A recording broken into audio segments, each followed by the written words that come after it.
Há mais de um ano que o agricultor brasileiro convive com uma alta de 200% no preço dos fertilizantes minerais. Crises pontuais nos países produtores e a continuidade da pandemia do coronavírus contribuíram para um aumento considerável no preço desses insumos, e que não deve baixar antes da próxima safra de inverno. Além desse assunto, hoje conversamos sobre o sistema criado pelas grandes produtoras mundiais de sementes que deve centralizar a cobrança dos royalties desses produtos, e também sobre a regulamentação da produção dos bioinsumos no Brasil. Esses assuntos são abordados com bastante profundidade nas páginas da revista Boletim Informativo, número 1552, que circula agora no início de dezembro. Eu sou André Amorim e o Boletim no Rádio começa agora. Bom, e para começar o papo de hoje, eu quero apresentar os convidados desse episódio, começando pela Ana Paula Kowalski, do Departamento Técnico e Econômico aqui da FAEP. Bem-vinda, Ana. Obrigada, André. Obrigada pelo convite. E o Bruno Visioli, que também é aqui do Departamento Técnico aqui do Sistema FAEP Senar Paraná. Bem-vindo, Bruno. Obrigado, André, pelo convite. Bom, gente, a matéria de capa dessa edição do Boletim Informativo, que é a edição número 1552, ela fala de um problema aí meio global, que é a crise dos fertilizantes, né? A gente viu aí, eu falei com alguns analistas, e segundo eles, aí no último ano, a gente está vivendo aí um preço 200% acima do normal em dólar. Ou seja, se a gente colocar mais o câmbio em cima, aí, segundo eles, é um cenário muito adverso aí para o agricultor, que depende desses insumos aí para entrar em campo.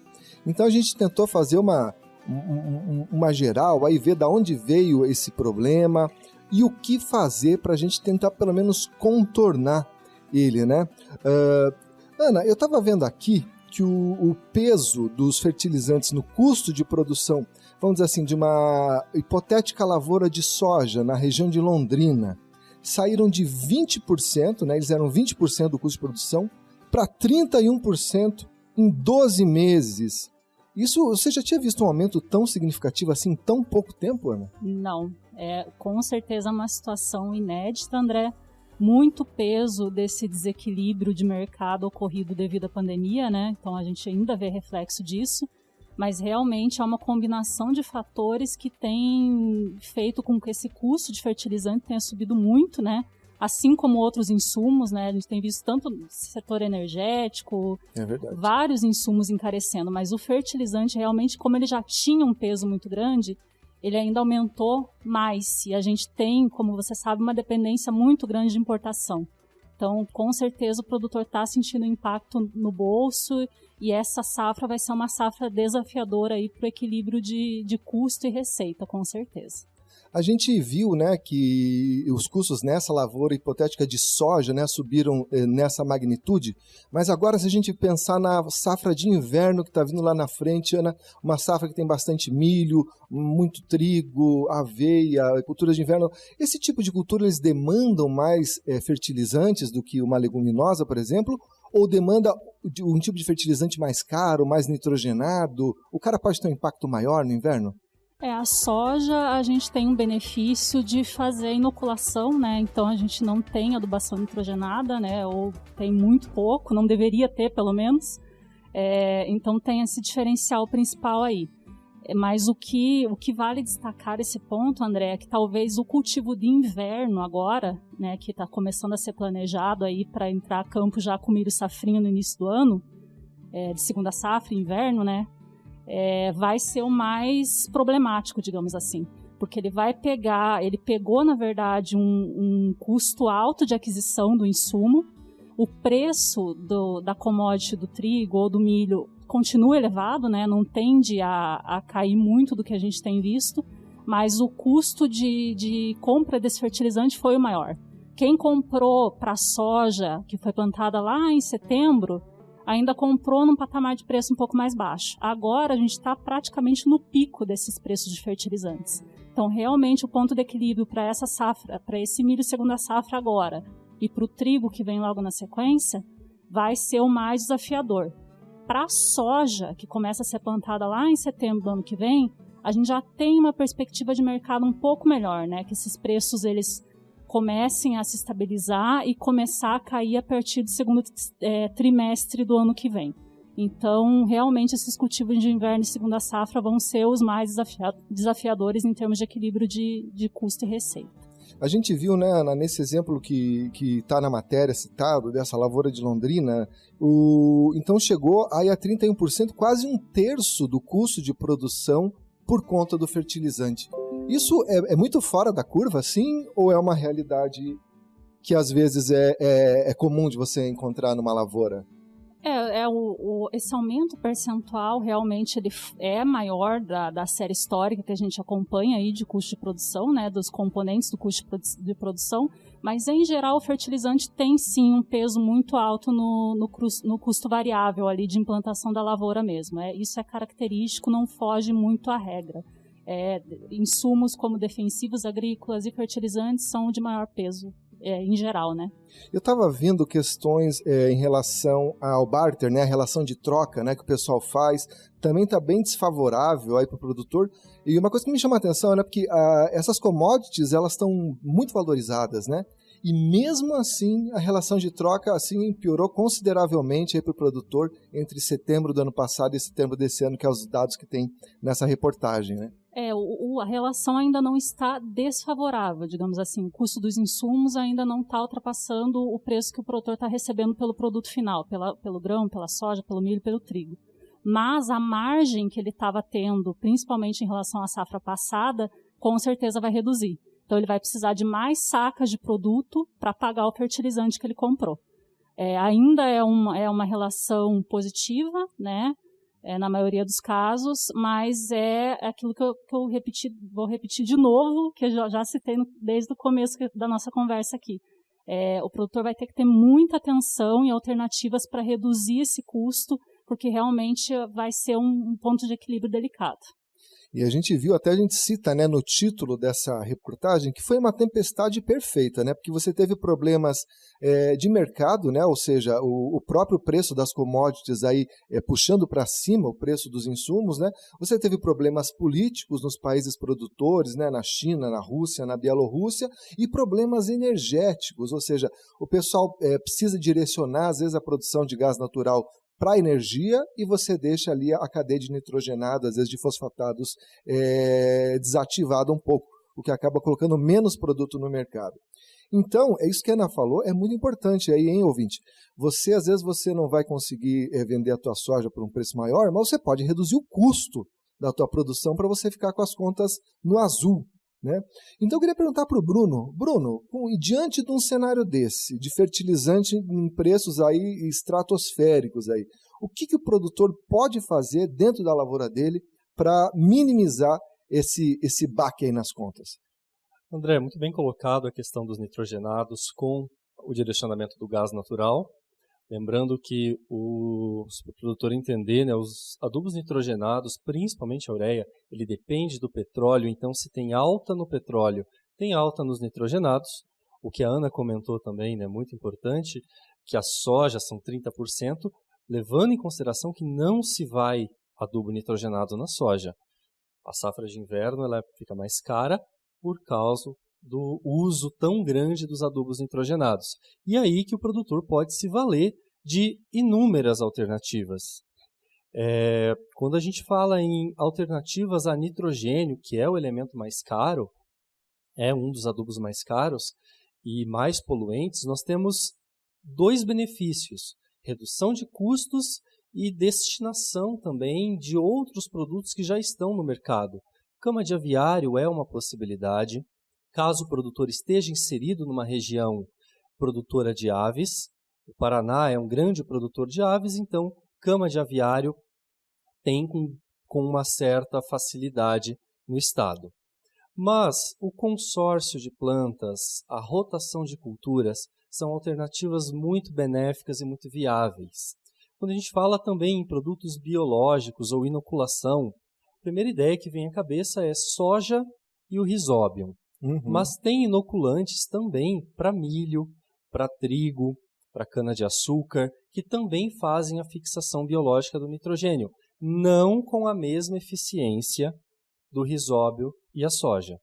Mas existe uma eficiência já reduz uma aplicação de adubos nitrogenados. Tem inúmeros produtos à base de azospirillum, bacilos, todos fixam o nitrogênio também. Repito, não com a mesma eficiência, mas é um fôlego para o produtor que já está tão impactado com essa alta no preço do adubo nitrogenado. Em termos práticos,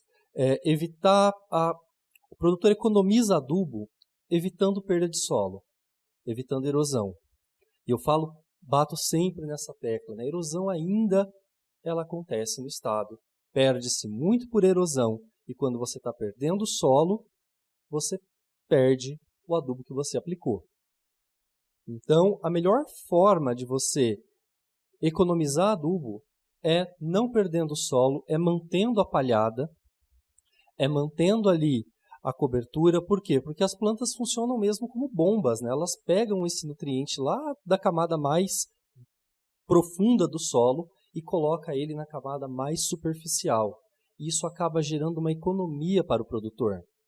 E muitas vezes o produtor esquece dessa formação de palhada, pensando em lucro, lucro, lucro, e como a Ana comentou, a margem, o lucro está ficando cada vez menor, a margem de lucro está reduzindo. Ainda é positivo, mas quando a gente vê a safra de inverno, em alguns casos essa margem já é negativa, porque tem um custo a mais de fertilizantes.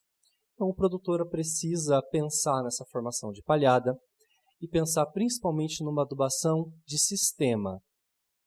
Adubar a sua propriedade para um sistema produtivo. O que ele quer produzir ao longo de, hipoteticamente, 10 anos. Ele quer produzir soja, trigo, milho, cevada. Então, pense numa adubação ao longo do tempo e não no milagre. Muitas vezes nós, seres humanos, né, somos imediatistas, pensamos diretamente em coloca o adubo e a planta responde. Coloca e a planta responde. Chega a um ponto que o solo está tão degradado que a planta não responde mais àquele adubo.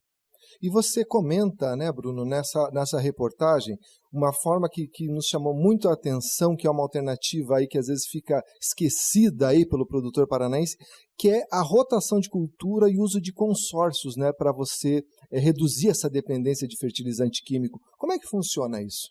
A rotação de culturas ela é muitas vezes confundida, porque nós tendemos a pensar que o sistema soja-milho ou soja-trigo, né, feito aqui mais no sul do Paraná, seja uma rotação de culturas. Isso é uma sucessão, não dá diversidade de raízes. Pense nas raízes que são as bombas de nutrientes. Então, quanto mais raízes longas eu tenho, mais bombas eu tenho jogando nutriente na superfície do solo. O sistema soja-trigo, por exemplo, não é um sistema de rotação. Pense num sistema de rotação com pelo menos 4 plantas. Soja, trigo, milho, girassol, aveia. Plantas que proporcionem uma diversidade naquele ambiente. E esse é o sistema de rotação de culturas, que muitas vezes o produtor também é resistente, porque a soja ela é muito atrativa economicamente. Mas pense que, como a colega comentou, você vai estar reduzindo o custo de produção. O sistema de consórcio são 2 plantas no mesmo momento, na mesma lavoura. Então você tem ali uma gramínea, por exemplo, milho, e uma leguminosa, vamos pegar como exemplo o feijão, que são 2 de verão. O feijão é uma leguminosa, fixa nitrogênio, beneficia o milho. O milho proporciona acúmulo de carbono e cobertura no solo para que o feijão não sofra com o efeito de erosão. Então, as 2 plantas estão se beneficiando. É claro que o espaçamento vai ser maior. E aí o produtor tende a pensar, mas aí eu vou plantar menos milho ou plantar menos feijão? Não, você está sendo beneficiado. Você tem 2 lavouras na mesma área e você ganha nesse processo de consórcio. Porque eu posso ter 2 lavouras comerciais na mesma área, nesse consórcio? Sim. Claro, 2 lavouras comerciais, como eu dei o exemplo do milho e o feijão. Uhum. É comum também fazer milho com feijão de porco ou feijão guandu, que não é uma comercial, né? ou não tem tanto interesse comercial, também perfeitamente possível. O consórcio ele deve ser sempre pensado como duas plantas diferentes e que se beneficiam. Alguns produtores chamam aveia e azevém de consórcio. São duas gramíneas, não é um consórcio. Elas estão ali em conjunto, ambas têm os seus benefícios, mas nenhuma beneficia a outra, porque o benefício da aveia é o mesmo benefício do azevém. Entendi. Já vamos pegar lá para o noroeste do estado, onde a pecuária é mais forte, que faz o consórcio, né, de braquiária com estilosantes, que é uma leguminosa. Você tem ali dois benefícios: a braquiária, com um sistema radicular muito longo, trazendo água para a superfície, e o estilosante sendo uma leguminosa fixando nitrogênio. Isso é um consórcio. Mas aqui para a região dos Campos Gerais, região sul do estado, nós temos consórcios muito bem sucedidos e que podem ser muito bem empregados. No inverno, né, o caso da aveia ou do trigo com a ervilha, o grão de bico, o tremoço, são plantas com certo interesse comercial, são leguminosas, fixam nitrogênio, e a aveia como a cultura principal, ou o trigo como a cultura principal, ambas se beneficiam. A economia, nesse caso, ela ultrapassa, né, 20% da aplicação de fertilizantes. E Bruno, você comentou bastante em alternativas aí para suprir o nitrogênio, né, que por sinal foi a cadeia produtiva mais impactada aí nessa crise. Sempre, né, com o petróleo. E quando a gente fala de potássio e fósforo, tem algumas alternativas meio à mão, meio disponíveis aí que o camarada pode aplicar na lavoura? Tem. A rotação, ela é o potássio, ele é auxiliado pela própria rotação. Por quê? Porque o potássio ele se perde muito fácil para a profundidade do solo.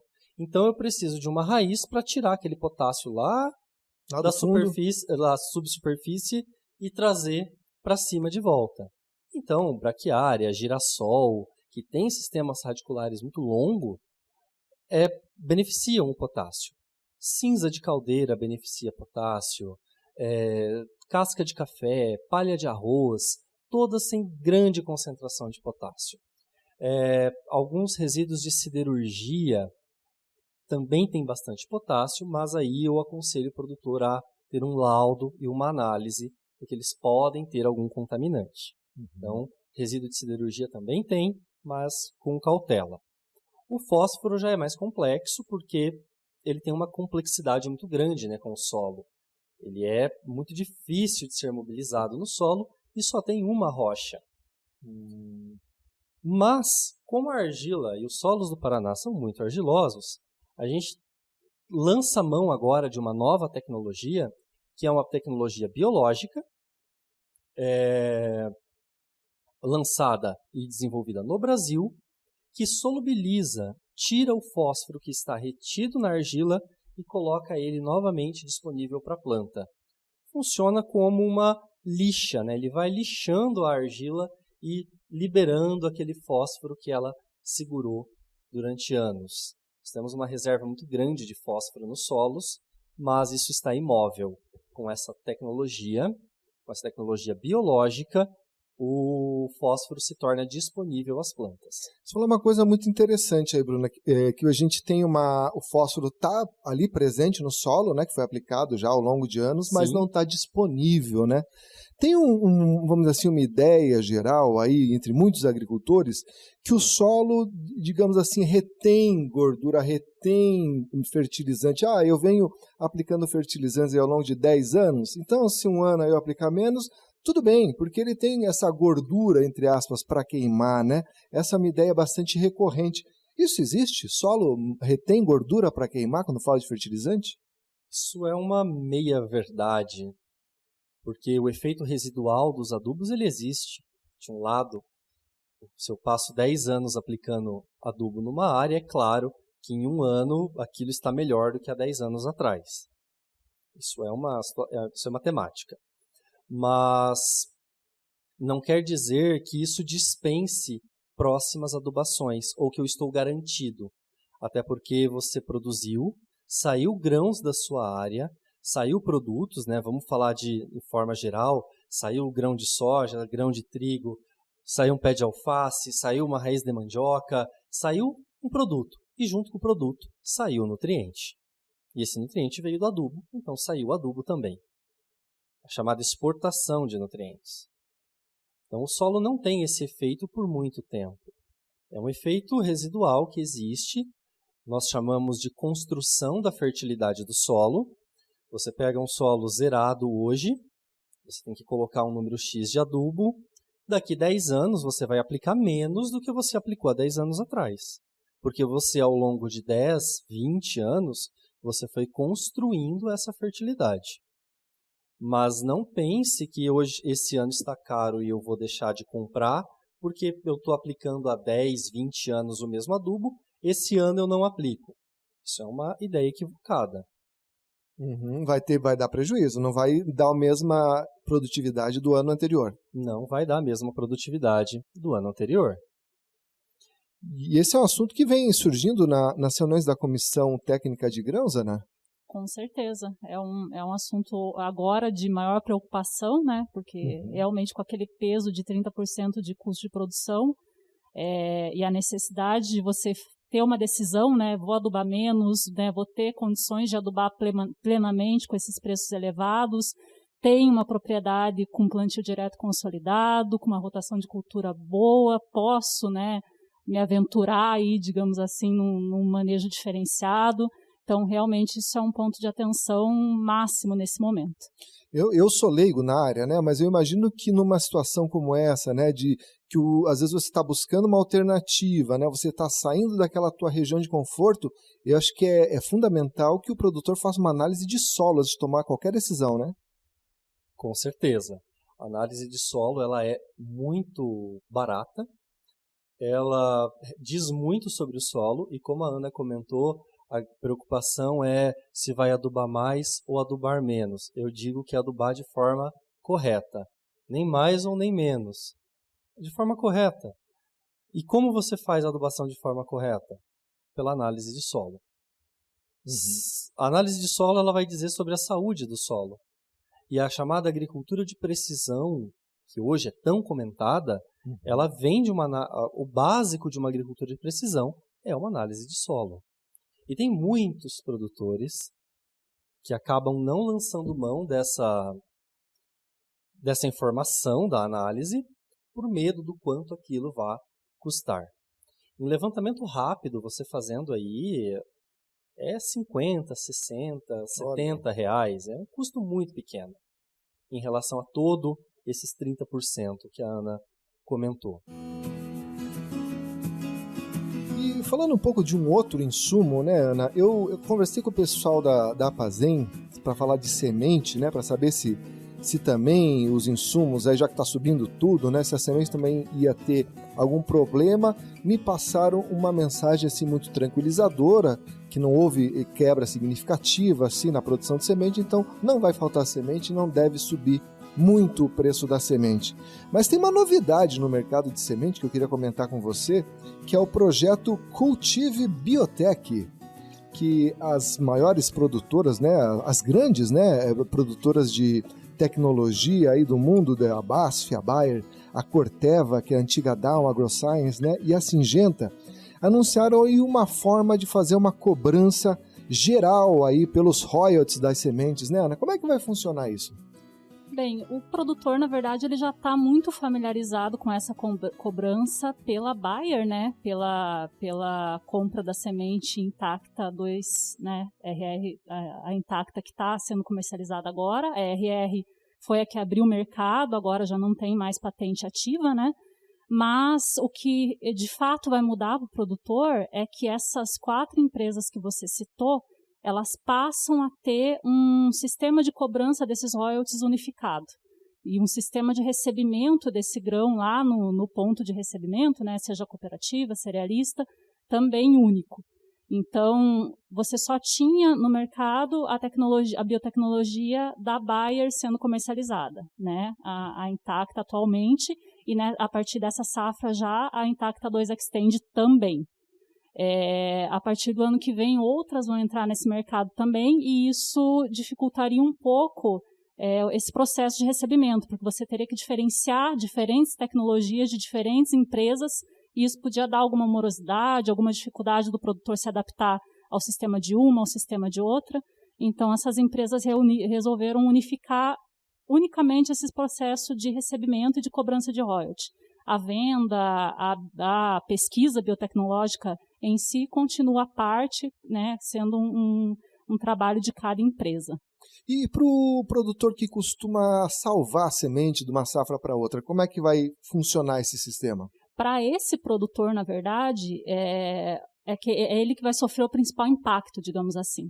Porque quando você adquire a semente certificada, né, compra com nota fiscal a semente para plantar, você já está pagando pela biotecnologia na nota fiscal, junto com o preço da semente. Quando você salva a semente de uma safra para outra, você precisa pagar por essa biotecnologia também, não te exime de pagar só porque você está salvando, mas você faz esse pagamento através de você procura, né, a empresa, no caso a Bayer, até o momento, né, fala o tamanho da área que você vai plantar, a quantidade de sementes que você vai reservar, e eles emitem um boleto para que você faça o pagamento desse royalty por essa semente, né, patenteada. Ou, se o produtor não fizer esse processo de declaração, né, antecipado, quando ele estiver plantando a área de semente dele, ele precisa pagar na moeda daí quando ele for entregar o grão dele. Porque todas as cargas são testadas, né, para indicar se tem a biotecnologia ou não. Então, esse produtor é que tem que ter a principal atenção, primeiro, de fazer a reserva legal da semente dele, então, fazer a declaração para o Ministério da Agricultura no momento que estiver plantando o campo de semente salva, e depois, posteriormente, procurar, né, fazer o pagamento do royalty para a empresa que detém aquele direito, né? Ah, perfeito. Pelo jeito vai facilitar a vida do produtor, né? Centralizando as informações e reduzindo a burocracia. A ideia é essa, que o produtor já está muito familiarizado com o sistema do Disque Intacta, né? Que é o canal de comunicação da Bayer, e que isso se mantenha para as demais empresas de uma forma homogênea, né? Para que ele não tenha uma regra numa empresa, uma regra em outra. Isso pode dificultar um pouco aquele processo que ele já está numa correria de colher no momento certo, entregar, né, da melhor forma. Então, a gente acredita que deve facilitar esse processo, sim. Então, você, ouvinte, se tem interesse aí nesse projeto, acesse o site lá, o www.cultivebiotech.com.br. Lá você vai tirar suas dúvidas aí sobre esse sistema aí unificado aí de cobrança de royalties.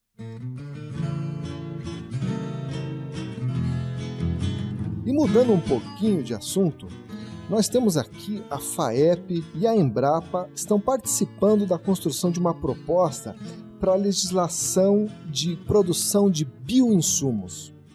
E não só a produção de bioinsumos, mas a produção desses bioinsumos on-farm, isso é, dentro da fazenda, né, dentro da propriedade rural. Ana, como é que está se dando aí essas discussões aí que podem resultar aí numa nova legislação? Bem, André, está tramitando, né, na Câmara, né, Federal um projeto de lei, o 658 desse ano, de 2021, e ele está justamente discutindo essa legislação da produção de bioinsumos, tanto a produção comercial, né, de empresas mesmo registradas para esse fim, quanto a produção on-farm, né, de cada produtor na sua fazenda. Então, isso tem sido uma aposta muito grande, não só também do governo, mas de todos os setores envolvidos, porque os bioinsumos eles têm tido uma aceitação muito grande, eles têm uma proposta muito interessante, né? De você racionalizar o uso de insumos, diversificar o uso de insumos. Então, fazendo um link com o que o Bruno falava dos fertilizantes, né? Você tem nesse grupo de bioinsumos os biofertilizantes. Então, são alternativas que o produtor tem para ou substituir ou, né, aliar o uso às maneiras convencionais que ele tem adotado. Então, o fertilizante mineral, o defensivo agrícola químico, né, tradicional, que ele tem que utilizar, não tem como fugir disso, mas que ele pode associar com outras alternativas. Então, realmente é um projeto que tem muito interesse, não só do setor produtivo, mas de toda, do governo, e é uma tendência realmente dessa produção com bioinsumos. E até recentemente teve uma reunião da Comissão Técnica de Fruticultura aqui da FAEP, e veio uma especialista da Embrapa falar dos cuidados, gente. Existe toda, vamos dizer assim, uma ciência que você vai utilizar para produzir esses bioinsumos. Então, existe muitas pessoas, segundo ela, que produzem na propriedade assim, sem tanto conhecimento, de maneira meio amadora, meio ali improvisada, e daí você não consegue os resultados aí que essas tecnologias estão prontas para obter. E muitas vezes a pessoa fica desacreditada desse tipo de tecnologia, quando na verdade foi o processo que ela empregou ali que não foi o correto para conseguir a eficácia pretendida, né? Então, pelo que eu estou vendo, Ana, é um caminho que ainda tem um certo chão pela frente, né? Como você bem ressaltou, André, a federação ela sempre preza pelo respeito às recomendações técnicas, né? Então, a Embrapa hoje é a nossa principal instituição de pesquisa e é ela que tem capitaneado muito essa questão dos bioinsumos. Então, nós respeitamos muito a opinião deles, compartilhamos de muitas opiniões deles também, embasados tecnicamente, né? Então, a gente é parceiro sempre. E esse ponto realmente de ter um mínimo controle de qualidade da produção é algo que a Embrapa defende muito e que a FAEP também defende. A FAEP entende que o produtor tem o direito, sim, de produzir o insumo dele na sua propriedade, até porque facilita muito a adoção desse produtor. Não são muitas empresas hoje que trabalham com bioinsumos, tem crescido muito de ano a ano, isso é verdade, mas ainda não é totalmente difundido. Então, a produção on-farm, ela possibilita isso. Você não tem que adquirir um produto de uma empresa que às vezes está muito distante de você, não te atende no volume que você necessita. Então, realmente, para o produtor se familiarizar com essa tecnologia, começar a utilizar, se aprofundar, pesquisar, ir atrás de capacitação, é muito importante que ele tenha esse direito da produção on-farm garantido, que é o que essa legislação prevê também, mas com critério. Então, que ele faça um controle de qualidade dessa produção mínimo, principalmente dos micro-organismos, né, dos organismos biológicos de controle, porque é invisível ao olho do produtor, então ele tem que ter controle de que aquilo que ele quer produzir realmente está sendo produzido, né, na quantidade que ele precisa. Exatamente. A eficiência depende muito da concentração, né, desse produto que ele está produzindo, se é realmente o micro-organismo que ele deseja multiplicar, porque o meio contamina muito fácil, o meio de cultura. Então, realmente são pontos que o produtor só vai ter, primeiro, tendo capacitação para isso, né? O Senar atua muito bem nisso, também alinhado nesse sentido, e que ele tenha pelo menos um acompanhamento técnico também. Não vai impedir que pequenos produtores acessem, porque a gente também defende que esses produtores possam formar associações, né, para produzir esses bioinsumos. Então, é um caminho aí que precisa ser muito bem pensado para que haja um controle mínimo dessa produção nas fazendas. E alguns produtores, né, Ana, já fazem meio que de forma rudimentar esses bioinsumos, e algumas indústrias, algumas cadeias produtivas já saíram à frente nessa questão de utilizar processos biológicos para produzir o próprio fertilizante. É o caso de Vinhaça, da própria indústria da cana, né, que ela já faz esse uso. Lembrando que, porque é bioinsumo, não quer dizer que não tenha contaminação, não tenha risco, e é um risco que existe, por isso as recomendações técnicas devam ser atendidas e por isso que a legislação é tão importante. Ele vai baratear o custo do produtor, mas também não é um produto que você pode usar de forma indiscriminada. O produtor tem que procurar muito assistência técnica para o uso desses bioinsumos, porque você vai estar colocando ali um organismo que vai se multiplicar e que hipoteticamente pode ter mutação. Então você tem uma série de segurança chamada biosseguridade para o uso desses bioinsumos. Eles podem ter impacto, então o produtor tem que ter uma certa cautela no uso deles. Eles são tão eficientes quanto o químico, mas com o uso correto. E se de fato o produto que ele está comprando ou produzindo é aquilo mesmo, né? Uhum. Olha aí, ó, boas perspectivas, né? Já que o Brasil é um país que tem uma biodiversidade tão grande, né? Então me parece que é um caminho virtuoso aí que a gente está trilhando para fugir, né? Dessa necessidade aí de produtos importados, químicos, minerais aí, que daí vem uma crise como essa, a gente fica refém de uma cadeia produtiva de fora, né? Bom, mas é isso, então vamos ficando por aqui com esse episódio. Quero agradecer muito a presença da Ana, a presença do Bruno. Voltem sempre, Obrigado. É sempre uma alegria, um privilégio. E falar para você, ouvinte, se você tem interesse de ouvir outros episódios desse podcast, você pode entrar no nosso site, que é o www.sistemafaep.org.br. Lá você também encontra os links para as nossas redes sociais. Esse podcast pode ser ouvido no Spotify, no Deezer, no YouTube e também no nosso aplicativo de celular, que é o Sistema FAEP. Então, se você não tem, baixa lá gratuitamente no seu celular e pode sair escutando aí, pegando as notícias do agro e várias informações aí relevantes aí para o seu negócio. Tá bom? Muito obrigado e até a próxima!